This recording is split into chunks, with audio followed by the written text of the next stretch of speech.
चंडीगढ़ के post graduate institute of medical education and research में IBD यानी इन्फ्लेमेटरी बाउल डिजीज को लेकर एक विशेष जागरूकता सेमिनार का आयोजन किया गया। इस दौरान डॉक्टर उषा दत्ता ने छोटी आंत से जुड़ी बीमारियों, उनके कारणों और बचाव के उपायों पर विस्तार से जानकारी दी। सेमिनार के बाद डॉक्टर उषा दत्ता ने उपस्थित लोगों से सीधे बातचीत की और उनके सवालों के जवाब देकर उन्हें पूरी तरह संतुष्ट किया।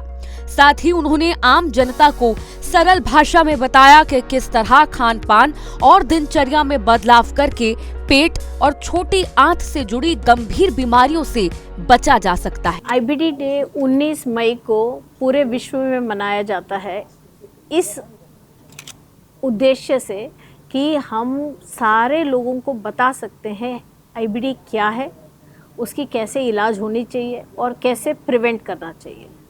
आईबीडी ऐसी बीमारी है जिसमें आंत में जख्म हो जाती है और ये जख्म की वजह से मरीज़ को खूनी दस्त हो जाता है, पेट में दर्द हो सकता है और सिर्फ लेट्रिन में खून आ सकता है। जब ऐसे होता है तो मरीज़ घर में बैठे रहते हैं और ऐसे कोई इलाज कर रहे होते हैं या सोचते हैं कि बवासीर है, इस वजह से अस्पताल में आने में देरी करते हैं। जल्दी बीमारी पकड़ में आए, जल्दी उसकी इलाज हो तो जल्दी मरीज़ ठीक हो जाएंगे, पहली बात है। दूसरी बात है ये क्यों बढ़ रहा है, ये इसलिए बढ़ रहा है क्योंकि हमारी रहन सहन बढ़ती जा रही है, अलग होती जा रही है।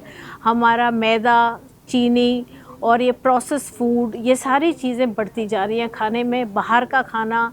और काफ़ी बार हम जो बाहर से खाना मंगाते हैं हमें पता नहीं कितना साफ़ सुथरा है, कब बनाया गया है। तो ताज़ा साफ़ सुथरा घर का बना खाना खाते रहें तो हम स्वस्थ रहेंगे, क्योंकि हमारे अंदर आंत के अंदर कीटाणुएँ हैं, अच्छी कीटाणु और बुरी कीटाणु। हम अच्छी कीटाणु को खाना खिलाएं तो हमारी आंत स्वस्थ रहेगी। अच्छी कीटाणु को खाना क्या चाहिए? दही। अच्छी कीटाणु को फल, फ्रूट, सब्जियां चाहिए। लेकिन जो खराब कीटाणु है ये मैदा, चीनी से बढ़ जाती है, तो हम ज़्यादा ऐसी चीज़ खिलाएंगे तो आंत में जख्म बन सकता है और ये जख्म बनेगा तो दर्द होगा, दस्त होगा और खून आएगा। तो दर्द हो, दस्त हो, खून हो लेट्रिन में तो ज़रूर अस्पताल में आके अपने जांच करवा के इलाज करवाएं। किस तरीके की जांच हो सकती है? वो है आंत में कोलोनोस्कोपी कहते हैं। उसका मतलब है लेट्रिन के रास्ता एक दूरबीन लेके हम अंदर से देखते हैं जख्म है या नहीं है। और दूसरा है लेट्रिन का एक जांच होता है फीकल कैलप्रोटेक्टिन। ये लेट्रिन के जांच में हमें बताता है कि आंत में जख्म है या नहीं है। तो जख्म है तो उसके हिसाब से हम इलाज कर सकते हैं और जब हम इसकी इलाज करते हैं बीमारी धीरे धीरे कंट्रोल में आ जाती है और बीमारी फिर शांत हो जाती है। लेकिन दवाई हम देते हैं और मरीज़ अपने आप दवाई बंद कर देता है तो बीमारी बार बार वापस आ जाती है। तो उसको हमें अवॉइड करने के लिए डॉक्टर की सलाह के हिसाब से ही चलना चाहिए, दवाई अपने आप कम ज़्यादा ना करें। तो ये बहुत ही इम्पोर्टेंट सवाल पूछा आपने, क्योंकि आजकल हॉस्टल में बच्चे रहने लग गए, अलग से कहीं शहर में रह रहे हैं, पेइंग गेस्ट रह रहे हैं, बाहर से खाना खाना ही पड़ता है, तो क्या करें? तो इस सिचुएशन में हमें एक सिंपल WHO का प्रिंसिपल है, बॉयल इट, पील इट और फॉरगेट इट। मीन्स कोई उबला हुआ खाना खाएं, जो ताज़ा गरम उबलता हुआ खाना खाएं। जैसे पूरी अपने सामने तल के खा लिया, डोसा आपने कल तल के खा लिया, आपको पता है ये ताज़ा ही खाना मिलेगा आपको। लेकिन कोई चीज़ जो प्रोसेस्ड है, जो पैकेट में आती है, जो पुरानी खाना हो सकता है, जो ठंडा खाना है, इंडिया में गर्माहट बहुत है और ह्यूमिडिटी बहुत है, तो खाना बहुत जल्दी ख़राब हो जाता है। तो फ्रिज में रख के भी कभी कभी ख़राब हो जाता है। तो हमें बहुत ही ध्यान रखना है कि ताज़ा साफ़ सुथरा खाना खाएं। तो कोई हॉस्टल में रह रहा है तो वो अपना खाने का चॉइस ऐसे बनाएं ताकि फ्रूट ज़रूर खाएं, दिन में मिनिमम 2 फ्रूट खाएं। सब्जी, खीरा, टमाटर तो काट के कोई भी खा सकता है। और खाना जो बाहर से भी लेके मंगा के खाते हैं ऐसा खाना मंगाएं जो बिल्कुल अच्छी जगह से, साफ़ सुथरा जगह से और ताज़ा हो।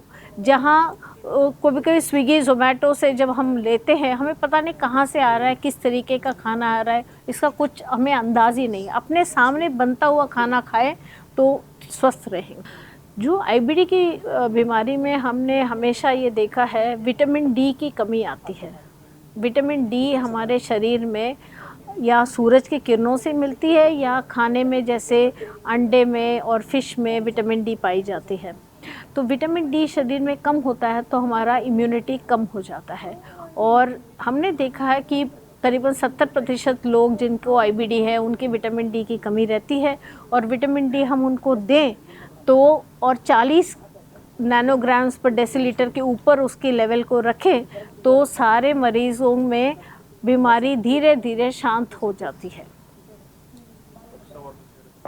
और कुछ ऐड करें ना?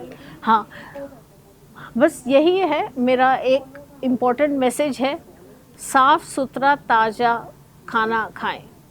सुबह बनाया, सुबह खा लिया, शाम को बनाया, शाम को खा लिया। फ्रिज में रखा हुआ खाना हल्का सा गर्म कर लिया माइक्रोवेव में, वो खाने वाला काम बिल्कुल ख़राब है। फ्रिज में रखा हुआ है तो बाहर निकालिए, कढ़ाई में अच्छी तरह गर्म करिए, उबालिए उस खाने को, फिर उसके बाद खाइए। तो एक तो हम अगर बात करें तो पिछले कुछ वर्षों में आईबीडी के लिए जो दवाइयाँ उपलब्ध हैं उनकी संख्या बढ़ गई है, और इसके अलावा कुछ ऐसी दवाइयाँ भी उपलब्ध हो गई हैं जो वेस्टर्न कंट्रीज़ में तो बहुत महंगी हैं, पर भारत में, क्योंकि वो भारत में बनाई जाती हैं तो काफ़ी सस्ती हैं, तो इलाज किफ़ायती भी हुआ है। और क्योंकि दवाइयों की संख्या बढ़ गई है तो अब हम देखते हैं कि मोस्ट ऑफ द पेशेंट्स में हम इन दवाइयों के उपयोग से सर्जरी प्रिवेंट कर पाते हैं। पहले जैसे सर्जिकल रेट्स इस बीमारी में काफ़ी हाई होते थे, अब मेडिकल थेरेपी में जो इम्प्रूवमेंट हुई है उसके कारण सर्जिकल रेट्स इसमें कम हो गए हैं।